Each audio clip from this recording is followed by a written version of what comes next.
जय हिंद मित्रों। मेरा ये संदेश शेयर कर दें जिससे कि जिस जमात के लिए है, जिस सेकुलर जमात के लिए है, उन तक ये संदेश पहुंच जाए।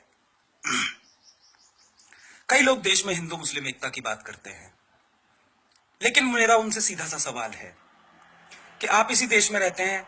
इस देश में कई मुस्लिम बस्तियां हैं, सैकड़ों हजारों, हर शहर, हर गली, हर कस्बे में मुस्लिम बस्तियां हैं। लेकिन क्या कभी आपने हिंदू बस्ती का नाम सुना? नहीं सुना। इसके पीछे वजह क्या है? ये सवाल है मेरा सीधा सा देश की सेकुलर जमात से। मेरी समझ में तो सिर्फ एक ही सवाल आता है, एक ही जवाब आता है कि वो आपके बीच रहकर आपको परखना चाहते हैं और आप डर के मारे उनके बीच नहीं रह सकते। इसे आप प्रेम का नाम देकर के सिर्फ खुद को भ्रमित कर सकते हैं, दूसरों को नहीं। ये प्रेम नहीं, ये डर है। आप मुस्लिम बस्तियों में नहीं रह सकते। वो आपके बीच रह सकते हैं क्योंकि आप झूठे सेकुलरिज्म का चोला ओढ़े हुए हैं। एक और सवाल उन लड़कों से जो हिंदू मुस्लिम एकता की बात करते हैं कि आप कॉलेज के हॉस्टल्स में 4 हिंदू लड़कों के बीच में एक मुस्लिम लड़के को बड़े आराम से रख लेते हैं और वो रह भी लेता है क्योंकि आपका धर्म ये सिखाता है कि वो आराम से आपके बीच में रह ले। लेकिन मुझे वो रूम चाहिए जिसमें 4 मुस्लिम लड़कों के बीच में एक हिंदू रह रहा हो। आपको नहीं मिलेगा। आप ढूंढते ढूंढते मर जाओगे, लेकिन आपको नहीं मिलेगा। इसकी भी एक वजह है, क्योंकि वो आपके बीच रह सकता है आपकी बातें जानने के लिए, आपको समझने के लिए, लेकिन आप नहीं रह सकते। आपकी फटती है, डर है आपका। अगला सवाल मेरा मुस्लिम लड़कियों से। फेसबुक पे मैंने कई बार देखा है, मैंने जब सवाल किया कि आपकी मित्रता सूची में मुस्लिम है, तो उनका स्पष्ट जवाब होता है कि तो क्या हुआ, सभी धर्म समान हैं। अरे कैसे सभी धर्म समान हैं?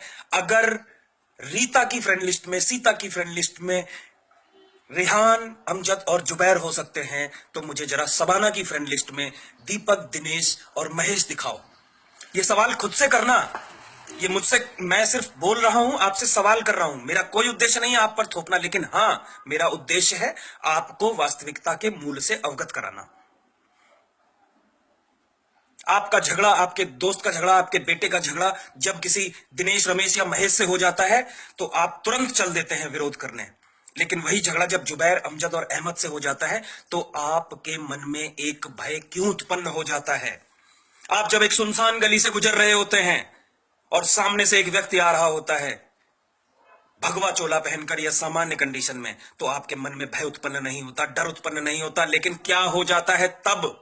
जरा अपनी आत्मा से पूछिए, जब आप एक सुनसान गली से गुजर रहे हो और सामने से 4 टोपीदार, जालीदार टोपी वाले दिख जाते हैं। यह सवाल खुद से करना पड़ेगा आपको। यह सवाल मेरे नहीं है, ये सवाल आज के वक्त के हैं। आखिर अगर कोई मुसलमान अच्छा है, मुसलमान भाई, तो ढूंढ के लाइए अपने उस भाई को और कहिए कि भैया, ये देश, जब संविधान इस देश में लागू है, इस देश में जब हमारा धर्म, हिंदू धर्म, गीता के से नहीं चलता, तो आप सरिया से क्यों चलाते हैं? लड़कियों और लड़कों, आप पूछिए उनसे कि अगर इस देश में मुझे एक बीवी रखने का अधिकार है, तो मेरे साथ में खड़ा व्यक्ति 4 बीवियां कैसे रख लेता है? कौन से अधिकार से रख लेता है? क्या आपके मन में कभी यह सवाल नहीं उठता? अगर ये उठता है तो आपको स्वयं से पूछना चाहिए कि आप किस देश में जी रहे हैं। एक तरफ आप, मर्दों से मेरा सवाल है कि आपका तलाक हो जाता है तो आपको सालों कोर्ट के चक्कर लगाने पड़ते हैं, लेकिन वहां तो तलाक तलाक तलाक बोल के काम खत्म कर दिया जाता है। कौन से कानून के हिसाब से? ये ऐसे सवाल हैं जिन्हें हर व्यक्ति को दूसरे से पूछना पड़ेगा, एक दूसरे से पूछना पड़ेगा। लड़का हो, लड़की हो, महिला हो, औरत हो, बुढ़ा हो, जवान हो। आखिर क्या है इस देश में कि मैं जो मंदिर में दान दे करके आता हूं, 10 रुपए, उसमें से 4 रुपए सरकार ले लेती है, जबकि उनके पास एक भी मस्जिद मदरसे का खाका नहीं है कि उसमें क्या आया क्या गया। मेरा उद्देश्य यह नहीं है कि उनको मैं टॉर्चर करूं, मेरा उद्देश्य यह है कि सारे कानून सिर्फ हम पे ही क्यों लागू होते हैं। ये सवाल पूछने पड़ेंगे।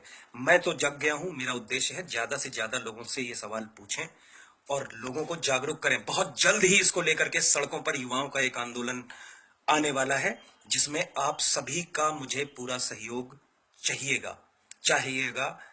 मैं मांगूंगा, आपसे हाथ फैला के मांगूंगा, आपको बातें समझा के मांगूंगा, आपसे निवेदन करके मांगूंगा, आपसे जानकारी दे करके मांगूंगा।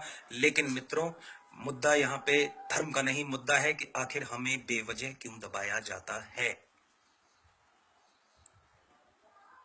फिर आऊंगा इन्हीं सवालों के साथ। आज के लिए जय हिंद, जय हिंद, जय हिंद।